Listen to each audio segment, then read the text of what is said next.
বোয়ালমারী, যারা চেনে তারা জানে এই জায়গাটা শুধু একটা উপজেলা না, এটা একটা অনুভূতি যেগুলো শুধু মানচিত্রে না, মানুষের মনে লেখা থাকে। 1814 সালে বোয়ালমারী থানা হিসেবে গঠন পায় আর বোয়ালমারী উপজেলা হিসেবে স্বীকৃতি পায় 1983 সালে।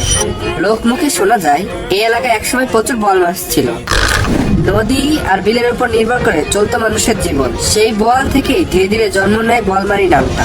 সময় বদলে যায়, ব্রিটিশ আমলের যোগাযোগ আর ব্যবসার দরজা খুলে যায়। তারই নিঃশব্দ সাক্ষী আজও দাঁড়িয়ে আছে বোয়ালমারী রেলওয়ে স্টেশন। এই স্টেশন শুধু ট্রেনের না, এই স্টেশন বোয়ালমারীর এগিয়ে যাওয়ার গল্প। স্টেশনের পাশেই আজ শিশু পার্ক, যেখানে এখন বাচ্চাদের হাসি, কিন্তু একসময় এই এলাকায় ছিল কর্মব্যস্ত মানুষের ভিড়। শাহী জামে মসজিদ, এইটা ধর্মীয় ইতিহাসেরও বোয়ালমারীর শিকড়ের গভীরে। শুধু ইট পাথরের স্থাপনা না, এটা শত বছরের বিশ্বাস আর সামাজিক বন্ধনের কেন্দ্র, যেটা এই উপজেলার ঐতিহ্য বহন করে। বোয়ালমারী বাজারের শহীদ মিনার, ভাষা আন্দোলন থেকে মুক্তিযুদ্ধ, বোয়ালমারীর মানুষ কখনো পিছিয়ে আমাদের মনে করিয়ে দেয় এই মাটির মানুষ অন্যায়ের সামনে চুপ করে থাকেনি। বোয়ালমারীর চৌরাস্তাকে এই উপজেলার হৃদয় বলে। চারদিকে রাস্তা যেমন এখানে এসে মেশে, ঠিক তেমনি বোয়ালমারীর ইতিহাসের প্রতিটা অধ্যায় এসে মেশে এখানে।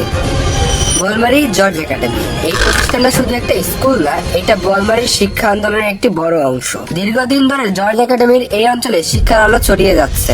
বোয়ালমারীর সরকারি কলেজ, এই প্রতিষ্ঠান থেকে বেরিয়ে এসেছেন শিক্ষক, প্রশাসক, সমাজের সম্মানিত মানুষ। মহেন্দ্রিয়া রাজার বাড়ি, ইতিহাসে আরো পেছনে গেলে নীরবে দাঁড়িয়ে থাকা এক গল্প। এই মাটিতে ক্ষমতা ছিল, ছিল সংস্কৃতি, ছিল ঐতিহ্যের আরো নানান কাহিনী। এখানে আসলে বুঝবেন পুরনো সময় চলে গেছি।